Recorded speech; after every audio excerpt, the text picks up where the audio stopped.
I am Eleanor Vance, 72 years old, 30 years a widow, mother to one daughter, Sarah, now 33, married to Mark for 7 years.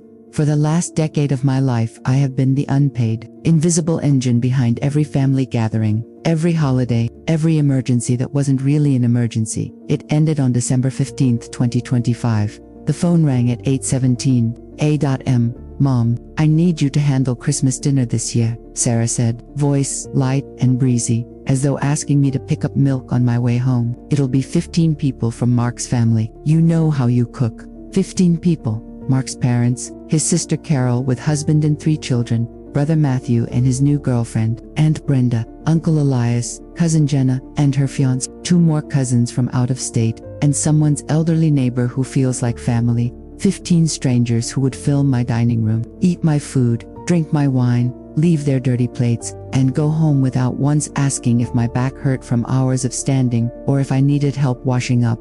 15 people, I repeated, gripping the edge of the kitchen counter, the same counter where I had chopped vegetables for Sarah's school lunches when she was small, where I had stood alone at 2 a.m. the night after Robert died, crying while the house stayed silent. Yeah, she continued, unfazed. Mark's house is too small. Yours is perfect, a big table, the huge kitchen, and honestly, no one makes turkey like you do. Brenda is bringing desserts, so you just need the main course, sides, appetizers, drinks, set the table, decorate a little, clean before and after. The usual. That phrase landed like a slap.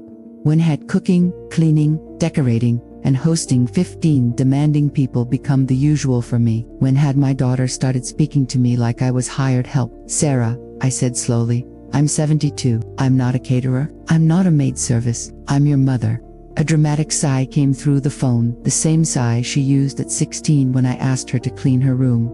Oh Mom, don't be dramatic. You have the time. Mark and I both work full-time, and you've always loved doing this. Besides, Mark's family is particular. Nothing too spicy. Aunt Carol is gluten-free, Matthew is vegetarian, Grandma only eats meat well done. We need good red wine, but nothing crazy expensive. It adds up. Oh, and the house needs to look perfect. You always make everything so warm and festive. As if the magic of Christmas came from my exhaustion rather than from the people who were supposed to love me. I looked around my kitchen. The same kitchen where I had baked Robert's favorite apple pie every year until the day he died. The same kitchen where I had cooked alone the first Christmas after he was gone because Sarah was too young to understand why Mummy was crying into the gravy. The same kitchen where I had spent every Christmas since then preparing food for Mark's entire family because your house feels more like Christmas. Mom, Sarah, I asked quietly, when was the last time Mark's family invited me to dinner at their house? Silence. When was the last time any of them asked how I was feeling? When was the last time you or Mark said, Mom, let us take you out, just us, no agenda? More silence. Then the familiar pivot. Mom, don't start with the guilt trip again. They appreciate you. They just, you know how Mark is. He's not great with emotional stuff, and his family is big. They're always busy. Busy eating my food. Busy using my house. Busy expecting me to make every holiday perfect while they sat in the living room watching football and complaining if the potatoes needed more salt. I felt something inside me shift, not break, but finally settle into place. Sarah, I said, voice calm in a way it hadn't been in 30 years. I'm going on a trip for Christmas. The line went completely still. What? I booked a solo tour of Spain and Italy. 3 weeks, leaving December 20th. Returning January 10th. You can't be serious. I am. But Christmas, with the whole family. Mom, you can't just leave. Mark's parents already bought plane tickets. Everyone is counting on you.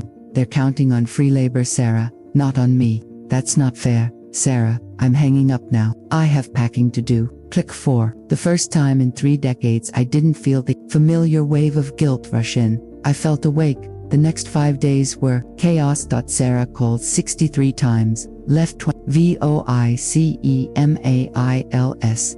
Sent 87 text messages. Anger, this is insane. You're ruining Christmas for everyone. Guilt, Mom, please. Mark's family is disappointed in you. Brenda is asking if you're sick. Manipulation, everyone is worried about your mental health. You're acting strange. Desperation, we canceled the big dinner. We're doing takeout. Just come home for Christmas Eve. I miss you. I read them all. I didn't reply. I packed slowly, deliberately, a new red scarf I'd never dared to wear before, comfortable walking shoes for cobblestone streets, a journal, books I'd always wanted to read but never had time for. Every evening, I sat at my kitchen table with a glass of the good red wine I had never allowed myself to buy, and I planned Madrid Prado Museum, tapas, at midnight Barcelona Menos, Sagrada, Familia, Achi Sunrise, Homi, Colosseum, Pasta Carbonara alone. Florence Uffizi Gallery, gelato on the Ponte Vecchio. Venice gondola, ride at dawn. No turkeys, to baste. No 15 place settings, to arrange. No gravy stains to scrub at 1 in the morning. Just me. On December 19th, the night before my flight, Brenda arrived unannounced. Carrying a small poinsettia. Eleanor, may I come in? I let her in. She sat stiffly on my couch. Sarah told me you're leaving for Europe for Christmas. Yes, she swallowed. I understand you're upset, but don't you think this is a bit extreme? My whole family is coming. They've been looking forward to your turkey for months. My turkey, yes, you make the best one. I looked at her, really looked. Brenda, in 7 years, how many times has your family invited me to dinner at your house? She blinked. Well, we always thought you enjoyed hosting. I never enjoyed being taken for granted. Silence stretched, heavy and uncomfortable. Eleanor, we appreciate you. We really do. When was the last time anyone said thank you after dinner, helped clean up, asked how I was feeling? She looked down at her hands. I don't know. That's the problem. You never had to know, because I always did everything. She stayed quiet for a long time. Finally, she whispered, I'm sorry. It wasn't enough to erase 7 years of being invisible, but it was enough for me to leave with a lighter heart.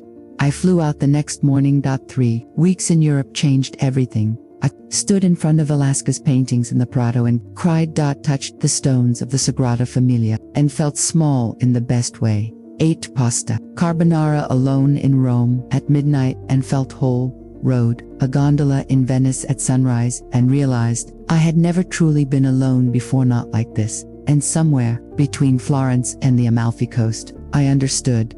I hadn't abandoned my family. I had rescued myself. When I returned on January 10th, my house was quiet. Sarah called 4 days later. Mom, we canceled the big dinner. Mark and I fought about it. His family was upset, but they survived. We ordered catering. It was fine. I'm glad.